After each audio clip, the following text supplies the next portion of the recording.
But as I said, we're doing lots of other things through benefits reform, tax credit reform, through more health visitors. I'm working very hard at the moment on trying to improve early years provision, make it more flexible. Those will help families that are under pressure as well. Ultimately, what we're trying to achieve is probably better social cohesion, isn't it, and more social mobility. And it seems to me that in this situation, there's such pressure on resources at the moment.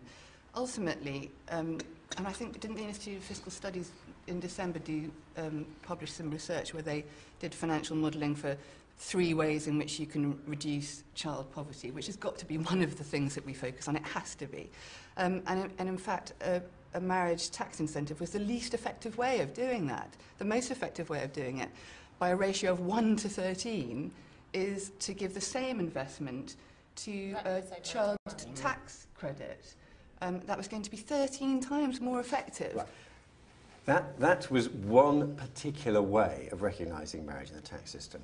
There are a range of options, and some of the options are quite effective at helping families on low incomes. But I actually think, we need a range of devices. Of course, tackling poverty is incredibly important, and that's why putting more resource into the tax credits, which, as they work at the moment, penalise lone parents, penalise people forming a relationship.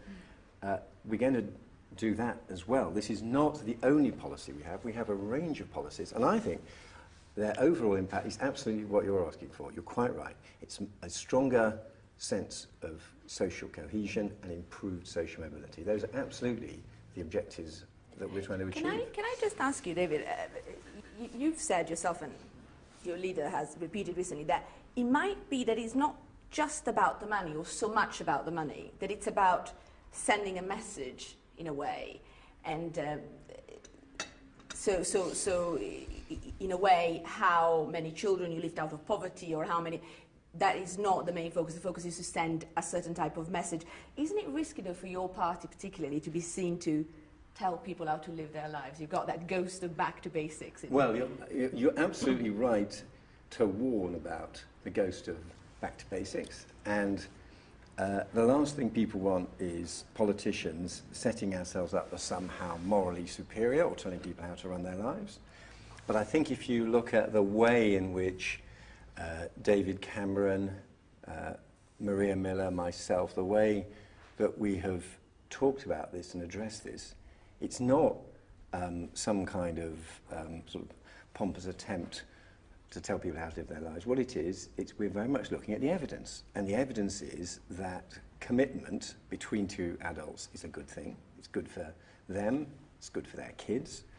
Now, we all know in the real world all the pressures and how not every relationship stays together, and we completely understand that. But as there's clear evidence that if you can keep that commitment going, if it's possible, it's better for the adults and better for the kids. One of the well-recognised ways in which across most countries for centuries this has been done is by people getting married. And the evidence is now coming in that marriage in turn does have an effect on behaviour. Now, we're not sitting condemning people who for whatever reason are not married, or whose marriage is broken up, or whose relationship is broken up. We all know all the events of the real world. But in general, if you just look at it as a piece of statistical evidence, if you want a back commitment, then marriage is a very effective way of getting and sustaining commitment. And how do you face the conundrum that if you give a price to something, if you give a tax break that is associated with money, you are possibly putting a value on that. For example, if you say to me, you're married, I think that's a very good thing for society, well done, thank you very much. And that's a message that I might take, and at the moment it has no money associated with it. If you say to me, you're married, you've got children, thank you very much, you have a stable family unit, I'd like to recognise that. Here's a tax break that might be worth £2,000. I'd say, thank you very much, it sounds like you do value my contribution that you think I'm making to society by marrying and having children. If you say to me, you're married, thank you very much, here's £10, then I think I don't think you value my marriage very much at all.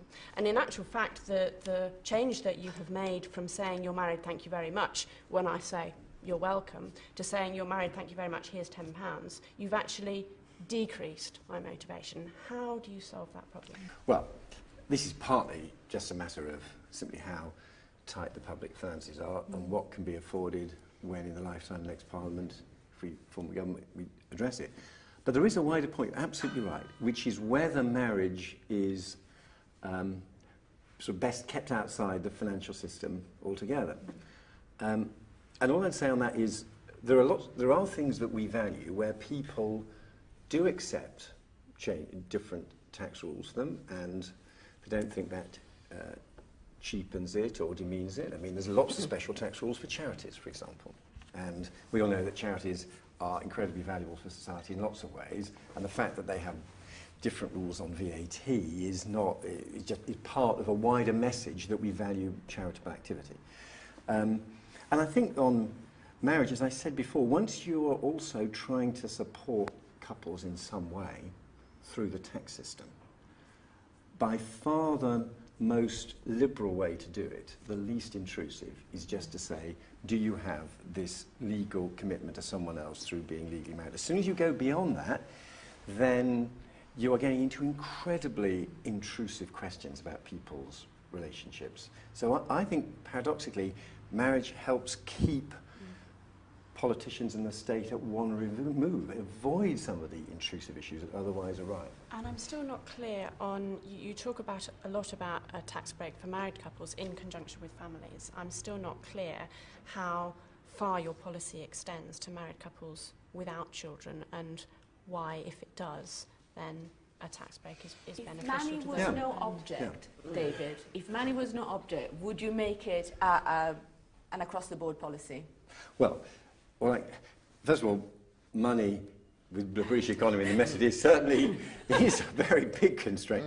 But all I can say is, look, there are a range of options. Historically, we've had a married couples allowance. There are people who advocate a transfer allowance. There are other options as well that people are debating. There are pros and cons of each option.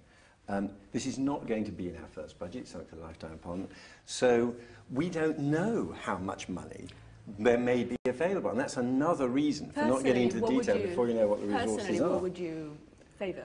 I mean, you've thought about it for many years. So. I've been, indeed, and I've seen successive governments, Conservative governments in particular, trying to help families. All I would say is, look, I have a responsibility to prepare a family policy green paper for David Cameron and for my colleagues in the Shadow Cabinet.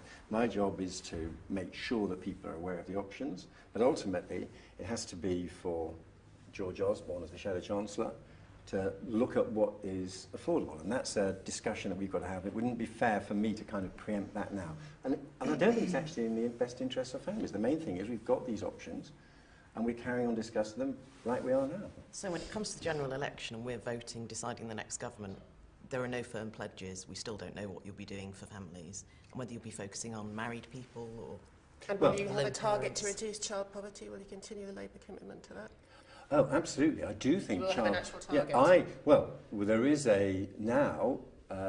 there is in legislation a commitment on child poverty. Now you can't, if only child poverty could be abolished by Act of Parliament, it can't. But that's a message that goes from all the main parties about the importance of tackling child poverty. And I would say that if you look at the overall impact of what we're proposing, if you look at the impact of more health visitors, if you look at the impact of reforming the tax credit system so it doesn't penalise people for living with a partner, if you look at what we're trying to do to make Sure Start more flexible and better focused on what the original idea was, helping families under real pressure, and if that includes the relationship between the two adults, not just the family-child relationship. If you look at our school reforms, look what I'm trying to do with more apprenticeships, more places at university. This is an overall approach that is absolutely anti-poverty.